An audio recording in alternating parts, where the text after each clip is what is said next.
Tällä videolla käydään Phoenix-kontaktin lämpötilalähettimen kytkentä ja miten siihen kytketään toi PT100-anturi. Ja se on ton näköinen tämmönen lähetin pyöreä, mikä tulee sinne anturin sisälle. Ja täältä löydetään se kytkentäkuva. Eli ykköseen tuodaan plussa ja kakkosesta lähtee sitten se signaali sinne logiikalle. Eli se tulee tänne logiikalle.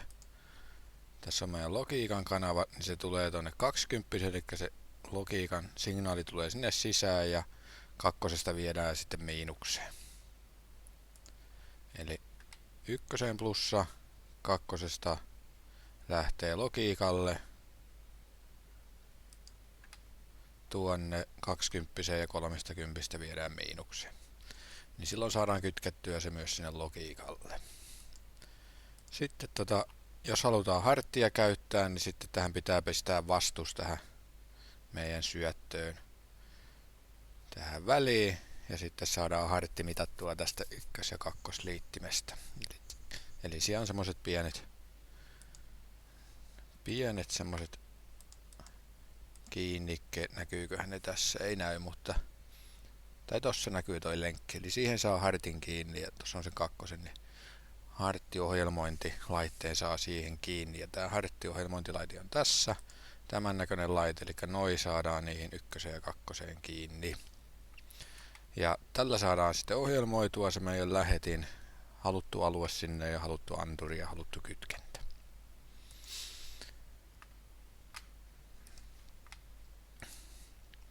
Sitten meillä on erilaisia vastuksia, mitä me voidaan sinne kytkeä.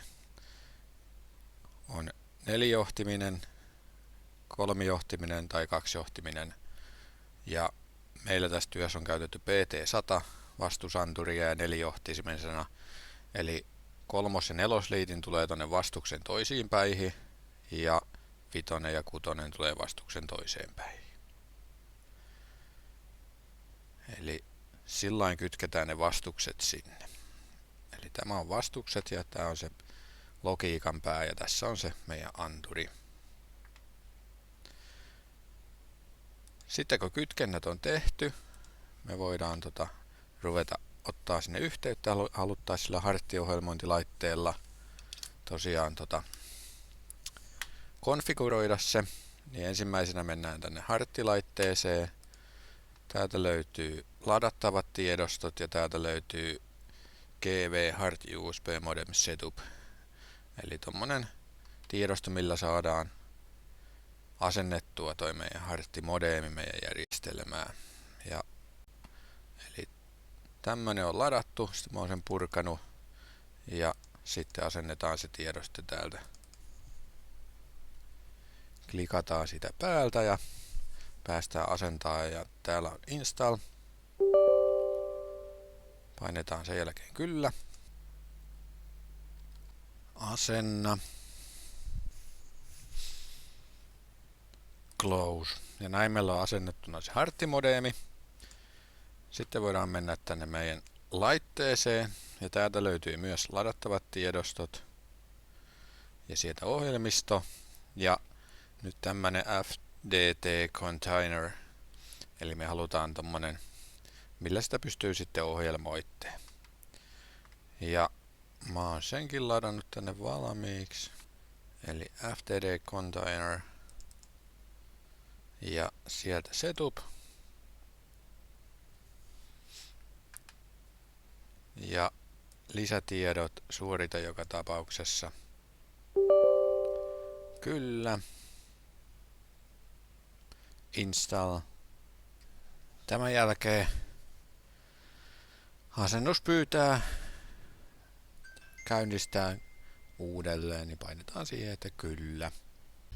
Uudelleen käynnistyksen jälkeen asennus pyytää painamaan install, jolloin se asentaa noin SQL-osat sieltä.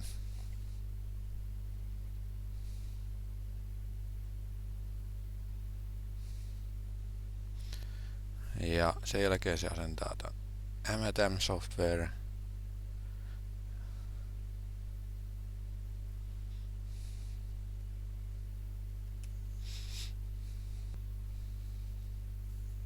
Ja lopuksi painetaan Finish. Ja nyt tänne meillä on ilmestynyt tää ohjelman, tää FTD Container 4. Voidaan käynnistää se.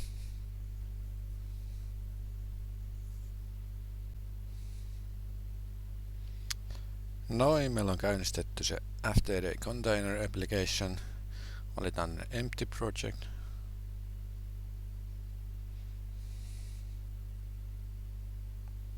Ja tänne meillä on ilmestynyt se GV Hard USB Modem. Eli se modemi, mikä me nyt sinne asennettiin. Voidaan tuplaklikata tosta ja tuota hiiren oikeeta ja Connect. Ja toi meni vihreäksi, kun yhteys sinne on saatu. Sen jälkeen hiiren oikeeta ja Scan and Select. Ja nyt se löysi sieltä, mutta täällä sanotaan Hard Channel 0, eli Unknown Device Type, eli ei tunnista sitä laitetta, eli meidän täytyy hakea tämmönen DTM-faili sinne. Pistetään, suljetaan ja mennään takaisin sinne meidän lähettimen, eli tämän lämpötilalähettimen sivulle. Täällä oli ladattavat tiedostot, ohjelmisto ja sieltä löytyy se tämmönen DTM, eli tää on tän laitekuvaus tän tonne meidän äskeiseen ohjelmistoon. Ja mä oon sen ladannut valmiiksi. Eli se oli toi MCR, toi. Klikataan tästä.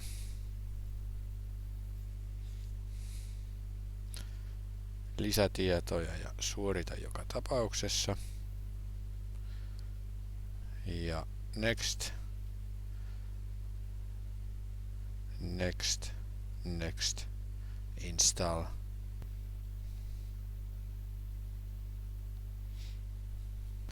Tämän jälkeen kun se asennus on suoritettu, painetaan Finish.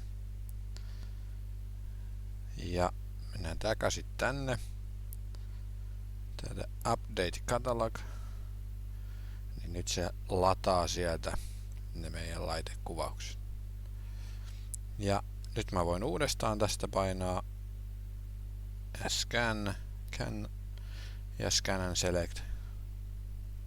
Nyt se skannaa ne laitteet sieltä läpitte. Ja nyt se tunnisti sen laitteen. Tuo Rusty, niin Add Select Nodes to Project. Tai sitten Add All and Close. Ja näin me päästiin näkemään täältä, että nyt se laite on sinne lisätty tänne meidän rakenteeseen. Siinä hiiren oikee ja Connect.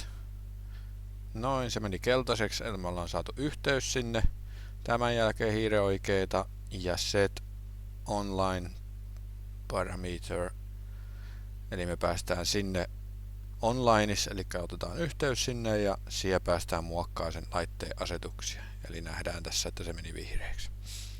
Ja täältä nähdään nyt asetuksista, että lämpötila olisi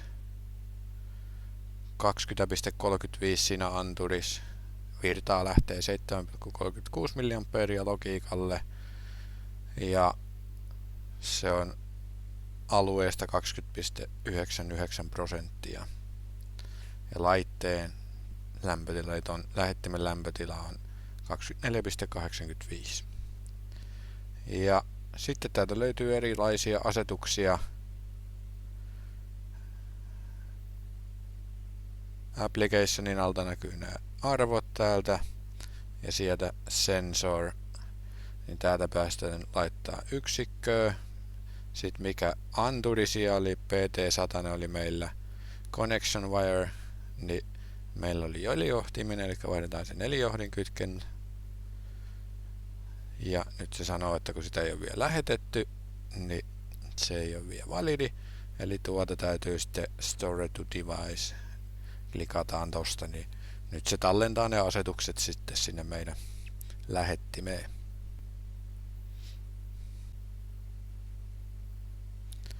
Noin, nyt ne on sinne asennettu sitten. Ja sitten täältä löytyy Application alta Current Output, niin tänne voidaan määrittää se meidän lämpötila-alue, eli paljonko se olisi 4 mA, eli voitaisiin vaikka tähän pistää vaikka -20, painetaan Enteriä. Transfer Shuffle. Eli nyt se meni sinne, ja tää voidaan vaikka 20 mA muuttaa 80, eli se olisi niinku puolet siitä alueesta ja Enteriä, niin sinne meni se meidän alue. Tai sitten voidaan vielä kokeilla vaihtaa se vaikka 0.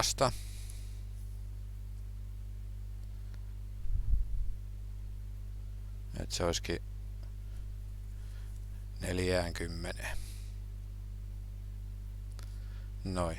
Ja täältä nähdään, että se on 20 astetta, niin se on noin puolet tosta alueesta. Eli 0–40, niin 20 on puoliväli. Ja ulostulovirta, nyt kun se on 4–20, niin se on 12 mA. Eli puolet 4 mA on se minimi ja maksimi on 20 mA, eli se alue on siinä 16 mA. Niin sen puoliväli on 8 mA ja siihen kun lisätään se nyt se mistä se lähti se 4 mA, niin saadaan se 12 mA. Eli sieltä tulee toi arvo. Eli näillä saadaan tää harttiväylän avulla saadaan ohjelmoitua tää meidän lämpötilan lähetin sellaiseksi alueeksi kun me halutaan. Ja tää vaihtuu sitten sen kohteen mukaan, että minkälaista mittausta me halutaan.